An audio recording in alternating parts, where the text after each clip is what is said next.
3.2 volt की एक battery, यानी हमको बैटरी का विद्युत वाहक बल दिया जा रहा है। 1.5 ओम प्रतिरोध में कैपिटल आर का मान दे रहा, 2 एम्पियर स्मॉल आई का मान दे रहा, 2 एम्पियर की धारा भेज रही है। बैटरी का आंतरिक प्रतिरोध ज्ञात करना है। तो प्रतीक लिख लेते हैं पहले। वैद्युत वाहक बल ई का मान कितना दे रहा, 3.2 वोल्ट। जब आंतरिक प्रतिरोध और ये बाह्य प्रतिरोध हो जाएगा, है ना, तो कैपिटल आर का मान जो हो रहा है वो 1.5 ओम दे रहा है। 2 एम्पियर की धारा स्मॉल आई बराबर 2 एम्पियर। और बैटरी का आंतरिक प्रतिरोध ज्ञात करना है। आंतरिक प्रतिरोध स्मॉल आर से लिखते हैं, तो स्मॉल आर का मान हमको ज्ञात करना है।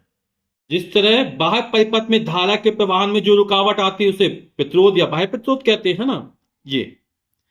इसी तरह सेल का घोल भी वैद्युत धारा के मार्ग में अवरोध उत्पन्न करता है, प्रतिरोध लगाता है ना। तो कहते किसे हैं, सेल की दोनों प्लेटों के बीच सेल के भीतर वैद्युत धारा के प्रवाहन में घोल द्वारा उत्पन्न अवरोध को सेल का आंतरिक प्रतिरोध कहते हैं। और इसे स्मॉल आर से लिखते हैं, और इसका मतलब क्या होगा, ओम होगा।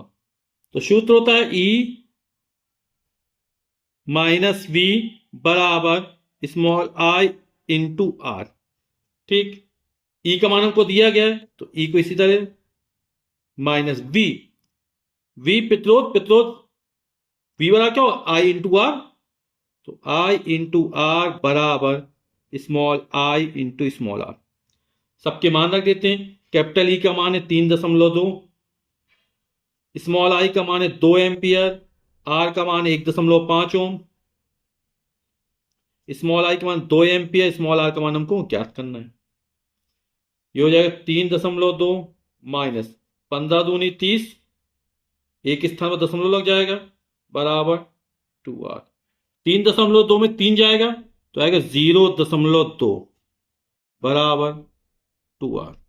आर का मान निकालना है, 2 बटे में चला जाएगा, 0.2 बटे 2, 0.2 एकम 2। प्रतिरोध का मात्रक ओम, तो उत्तर हो जाए 0.1 ओम।